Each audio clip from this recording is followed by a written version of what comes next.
It is Grandma's on the Go, Cecilia from Grandma's on the Go, and this is Winky. Hi, I'm Winky, the house elf. Yes, I am. Really, Winky Bach. I'm a medical professional, and he gets so excited. He's like a Winky Bach. It's an aberrant heart rhythm. It's all over the place. And that's him. There you go. Winky. Yeah, he's a Winky. So we came to Africa. Winky came and several other dogs that I brought for protection, and they're outside guarding. And so we came to Africa. I moved here officially in October of last year, 2020, 2021. I'm getting old. 2021 with 2022. Oh my God. Yeah. So, yeah. Okay. Had to check it out. 2020. I moved here in 2020. Not officially, but I tried out several countries. So I'm in the process of becoming legal here because I was legal someplace else before. And that costs money. It's like, we're talking several thousand just for one person to get legal because, at least like in Tanzania, where I currently am, you have to get residency, work permit, or investment. You know, each one costs some money, and then a special permit to carry you between that. So, story time. Yeah. I moved to Kenya first, okay? I had shipped my horses here, and they were delayed because they needed to do medical equipment to South Africa. So my horses were stuck in Holland for a while. Amsterdam, can't remember which place. Anyway, Thomas from his company was kind enough. He flipped the bill because I spent a lot of money bringing 3 horses here from the United States. And the reason why I brought my horses, because see, I was going to rehome them, find a good home. I have excellent horses, they're Frisians, and one warm blood. And when you're black and own something, they always want to devalue it, okay? At the stable where I was, who pays $2,000 for an effing Frisian? Look online and see what they go for, especially a stallion that comes from his lineage is the foundation for Frisians on his dam side and his sire's side, really, and he's won all over in dressage and stuff like that, and you want to give me $2,000? Really, bitch? Are you fucking kidding me? What, do I look like some kind of stupid ass? So even when I paid for them to be in training for the month I spent in Africa before I decided where I wanted to move, and the trainer's supposed to send you updates, and the agreement was I would get videos of the training because I got trust issues, and I wanted updates. This mofo, I put her name in the comment section because I'm spilling everything. Defamation my ass. I got video receipts, okay? And text messages. She never sent me a video. She never did anything for my horses. I paid her for training for 3 horses for a month. White people, okay? They will rip you the fuck off, all right? And it's not all white people, no. And it's not all whatever people, but it's certain ones in certain industries that consistently do so. Even though it was Moors and your cowboys, which were black men who were freed slaves, who had Moorish, because horses did come from Africa. Who do you think pulled the chariots? Who do you think did whatever? Okay, but you wouldn't know so here because they made it so expensive in Africa that the average person, and they made it difficult too for black people with money to buy, or Africans with money to buy horses here, but do that other video. So I shipped my horses because I couldn't sell them. I'm not giving them away. It's not a fire sale. I'm not having financial issues, so I'm not giving them to you, you know. I will sell them to you. So I ended up telling them, fuck you, I will ship them.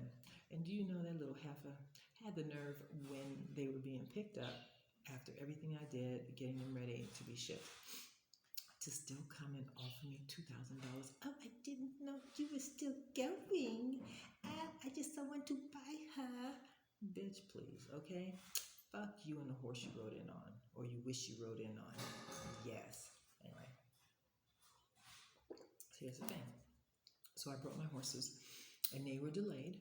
And so I found a Kenyan gentleman who's a jockey, and his family is connected with the government in Kenya. So he was going to bring my horses from Nairobi airport because there's no bringing them into Tanzania. There's no place that would be able to clear them. And so they were coming into Kenya. And I hired him to ship them to my house in Usa River, which is outside of Arusha. For those of you that don't know, like you really need to know. And here's the thing, I moved halfway around the world to get away from white people. And who do you think my neighbors are? Yeah, I know. The worst ones from South Africa.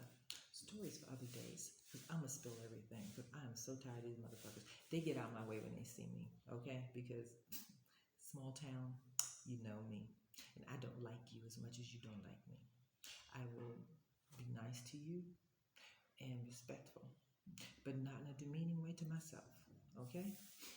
So when I open up my mouth and they realize I am not a local, they jump the fuck back and get out my space. Yeah, because just an aside, I see these motherfuckers walking around everywhere, these little mofos, okay? These mofos walk around freely, T-nay out, okay? But why is it when they come to the United States? Because there's some American ones here too, okay? Doing them.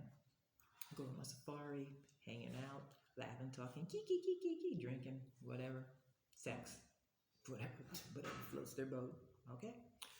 But they're not clutching their handbag and looking all uncomfortable like they do when they're in the United States when they got a lot of black people around them, okay? All of a sudden, they don't feel safe.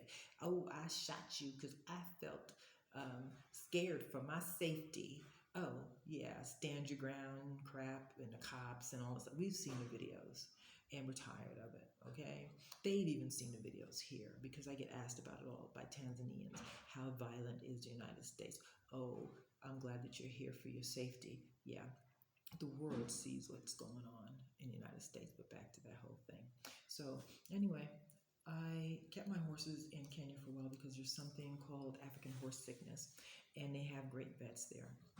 So I wanted them to get their series of injections because they didn't, the vet in the United States didn't have that because somehow it doesn't exist there, but yet it exists every place else in the world. Also, equine herpes kills a horse just as bad as African horse sickness.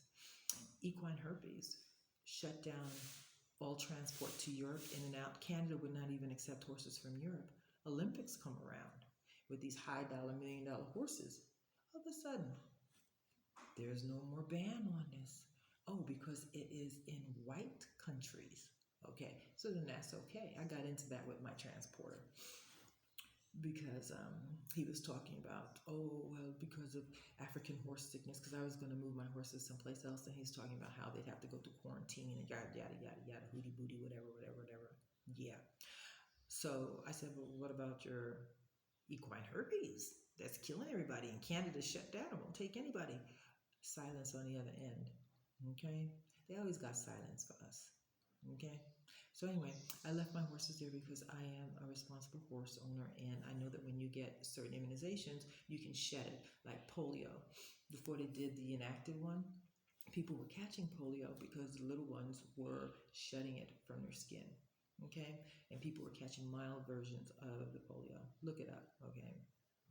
I don't have time to go into the whole thing about immunology and stuff like that. I'm not an expert. I just know from classes that I had to take, okay, in healthcare. So if they mistaught me and that was misinformation for 40 years, whatever. Anyway, so, hold on. Battery's low. Gotta wrap this up. So anyway, so I left my horses in Kenya and I got to know this other family. Oh, they welcomed me in. They were so nice. My daughter was doing riding lessons. Oh, I will help you get your residency permit. Residency permit's only like $1,200. He asked for $8,000 because, oh, I got to bribe this person, that person. I never got the residency permits. He took my money and ran. I mean, this is someone that's supposedly rich. Come to find out they hadn't paid their people in 2 years. Who in the fuck works for somebody for 2 years? His workers and stuff. That means the groundskeepers and the grooms for the horses and stuff like that. financially a mess. And I tried to help them, but they had their hand out big time. And I am not your cash ATM. And if you want to have me help you and then you give me something of value in return as collateral, then that's fine. But I'm not stupid. And you are nothing to me. And I'm not going to just give you money out my pocket because I work hard for my money. And that's something that they couldn't understand because they were used to just going through money like water and screwing everybody over, sort of like Trump, right? And I'm like, no, I work hard for my money. All right. I had to wipe a lot of butts. And this finger has been places I don't even trust it anymore. All right. This finger, disimpacted. Nurses know. Ditched in. Yeah, yeah. And the glove broke, double glove. And it's in the middle of somebody's woohoo. And it got booty on it. Yeah, I sterilized this mofo. I wouldn't even use this to pick my nose. Oh, teasing, teasing. So anyway, so I left my horses there for several months, and I was robbed during the day in my house, inside job. No one else knew. My car was there. My dogs were there. They knew exactly how to get around everything. Okay, so then it came back a second time. Man, if it was America, I'd have had a Kit Kat, and well, you know what would have happened with that one, right? Whatever, working on that baby. So I came back to Tanzania because you don't have that issue. Yeah, people will do petty. If they see something, they'll try to reach through the grates right here and try to get it. Everybody has these bars in their windows. They're decorative, they're useful, they're needed, unfortunately. So anyway, I moved my horses over this way. And unfortunately, having horses puts you around the realm of other white people. I met a very nice white American couple here, and they've been living here for a while. And interesting dynamic. I'm gonna videotape them.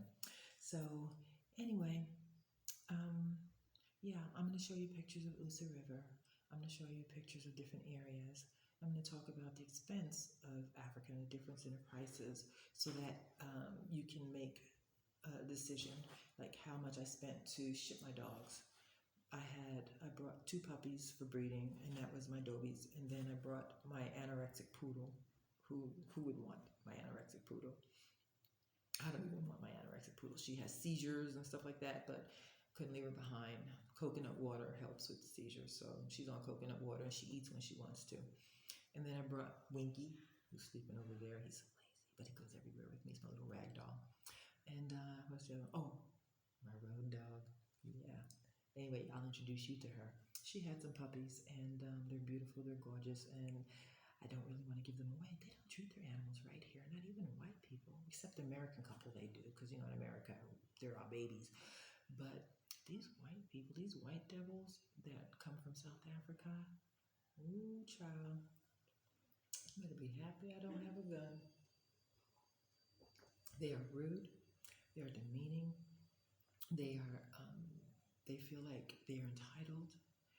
And all over different parts of Africa, they did a land grab. They took the best land for themselves and left very little of value for everyone else. And I see it still happening now that Mabufuli's gone. I mean, on steroids. So we'll talk about that too, as much as I can. Being in another country, I don't want to, put myself on a radar because I really like it here and I'd really like to make a difference. But I'll keep it moving and go to Rwanda. Love to Rwanda. Mm-hmm. Yeah, Kagame. There you go. Easy doing business there. You can get a business license, everything you need in one day, and it's reasonable, and they keep the city nice and clean. So on to the next place. If it doesn't work out here, just like load up the truck and move to Beverly. So keeps coming in. I will get to the point eventually. Like my sons will be like, "Come on, mom, bring it home, bring it home." Do you know my baby is 40 years old? I told him he's looking so old. He looks like my husband. I'm not married right now, so there ain't no ring on my finger. Anyway, man, I tell you, kids get old fast. Boy, I remember when he was born and I put diapers on him. Now he's getting bald. Got 2 beautiful children and a beautiful wife, and he's happy, and that's all that matters. That's all you can ask for.